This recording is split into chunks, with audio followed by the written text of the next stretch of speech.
My name is Miss Fitzgibbon, and I am a social studies teacher at Johnston Heights. I am PJ Lavoie. I'm also teaches social study at Johnston Heights. I also teach social studies 10 and economic theory 12 and 20th century history 12. I teach socials This 9, year. This year. socials 10, and human geography. You want to start or should I Sure. start?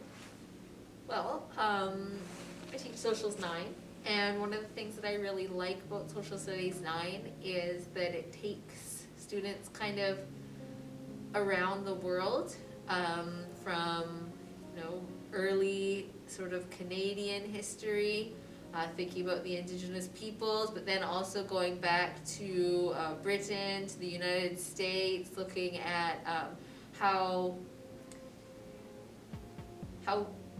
global interactions have shaped who we are today as like a human society. And I think that it's really cool that you can see the origins of kind of our modern world through looking at socials in grade 9, because all these forces like colonialism, imperialism, the growth of capitalism, even in industrialization, these are all forces that are shaping the world.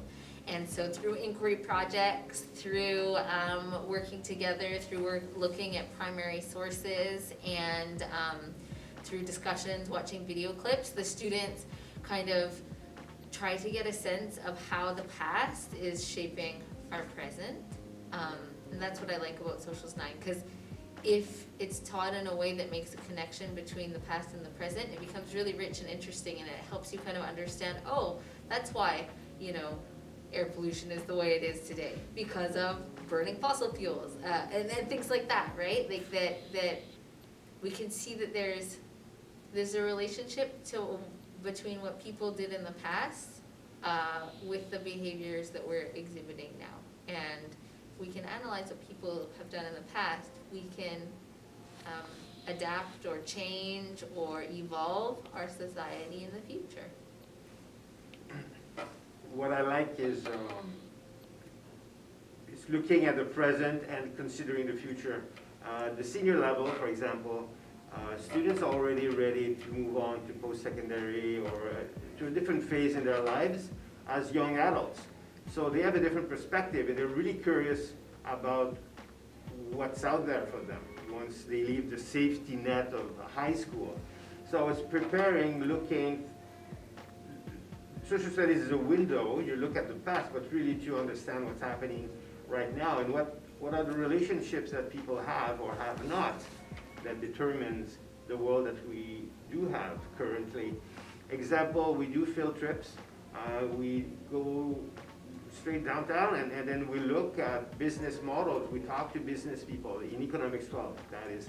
We talk to business people and we find out how they came up with the ideas to be creating jobs and trying to generate a profit and be wealthy and be happy. So that's really concrete example that we try to implement, at least in the senior classes. I would agree. For example, if we use human geography as an example, in the past I've taken students to UBC, to even just Green Timbers, Urban Forest, and whatnot, and just looking at like how do we use the land that we live in? What can we find there? What's our environment, our urban environment or our natural environment? What's that supporting? And then how can we use our land maybe in a more efficient way, or in a more impactful way, or in a way that respects not only our human species but other species too? And so there's a lot of opportunity, I think, in our senior and in our junior classes, to have like a window into the outside world. Like even, of course this year has been quite different because of COVID, but in the past having guest speakers in our classes and giving us a window into their lives and into their area of expertise, I think that's really important for students to see how what we're learning in school has a bigger connection to like real life. And I think that's what our IB program is really aiming to do, this international minded way of thinking from grade 8, now with our DP, all the way through grade 12, right? And our role is to prepare young people to become key members of society, right? Understanding society and finding a way to be active, proactive in it, and grow positive and healthy lifestyle and lives overall.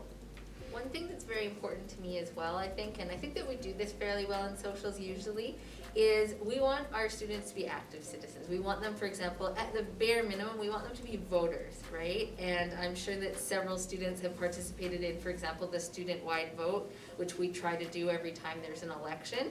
And this is something that I think the whole department, we really want to get behind this idea that citizens, not just kids, not just adults, but anyone, any citizen has the opportunity to make change in their community, and by going out and voting and practicing voting through our student-wide votes, for example,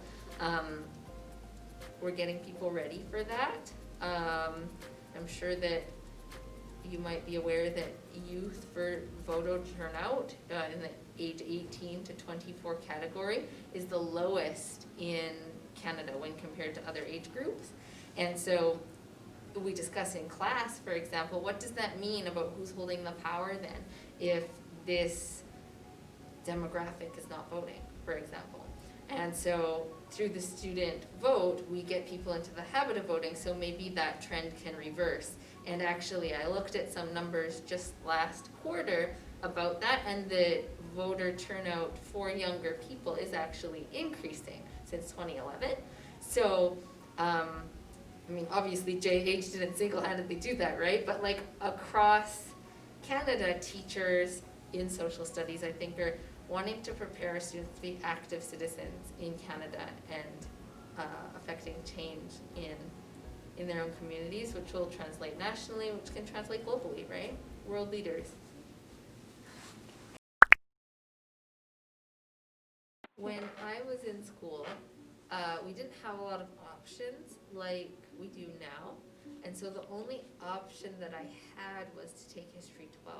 And I really, really loved it. And I actually went on into university and I did an extended minor in history. But one of my regrets of high school is that I didn't take geography, because it's something that I was very curious about, but just the way our high school was, it wasn't offered the year that I could have taken it. And because of that, I took some geography classes in university, and I really liked those too. But yeah, when I was in high school, the only option I had was History 12, and I really did enjoy it. The part that I liked about it the best was when we actually did an inquiry project, and you could choose anything that you wanted in the post-World War II period. And I did my research on the Civil Rights Movement led by Martin Luther King Jr. in the Southern United States, the 1960s. And I felt like I learned so much about society and the nature of American society, but also just how to research and how to put a research paper together, how to use primary sources. I felt like I read tons of stuff, and I really loved it. And it, I still feel like that paper, even though I wrote it in grade 12, I still feel like it was one of my best researches, even compared to stuff I did in fourth year university. Because the teacher gave us an opportunity to just follow something we were curious about. When I was in high school, each year we had geography, history, and economics mandatory in the first 4 years of high school, and then in grade 12 I took history, and then I went on. I was interested in politics.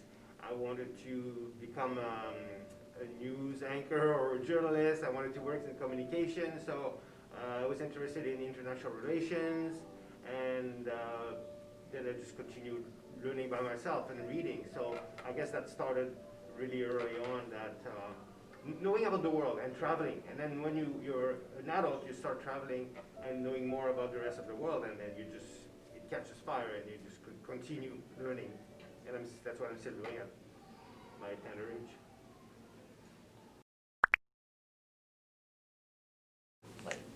Well, because each all socials courses are worth the same in terms of the credit and in terms of them being accepted to post-secondary.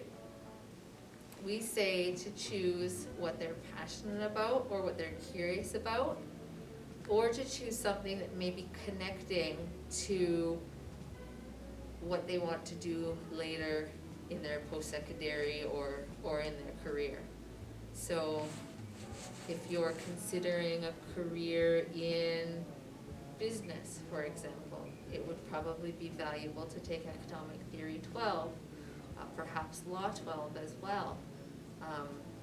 If somebody is considering getting into something like urban planning or engineering, they might choose human geography or maybe actually social justice even, if you're thinking about planning a community. And so there's many career options that relate to all of our courses, but also like, what do students like? Maybe they want to be a software engineer, but they're passionate about World War II. Well, there's no reason why that student can't take a history class just for the love of learning, right? I would add to that that regardless of your career choice in the future,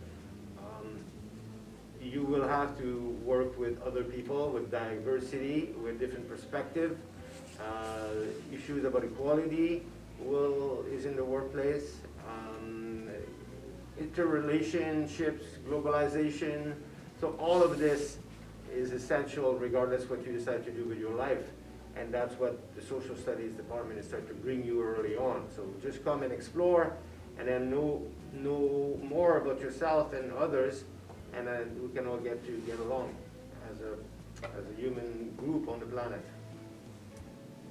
So if you have any questions about course selection for the social studies courses, please come and chat with us or any of our other social studies colleagues. We'd be happy to give you more information about the senior courses. You'll be selecting them for the grade 10s and 11s probably in January. Also, at the very top of the stairs beside the elevator, we have descriptions of all of our courses on posters beside the map, so you can also take a look at those, but please feel free to talk to us in person. Yeah, I hope this was informative. If you want to know more, don't hesitate, come and see us. We are on the second floor, Falcon Lane South, most of us, and hope to see you next year.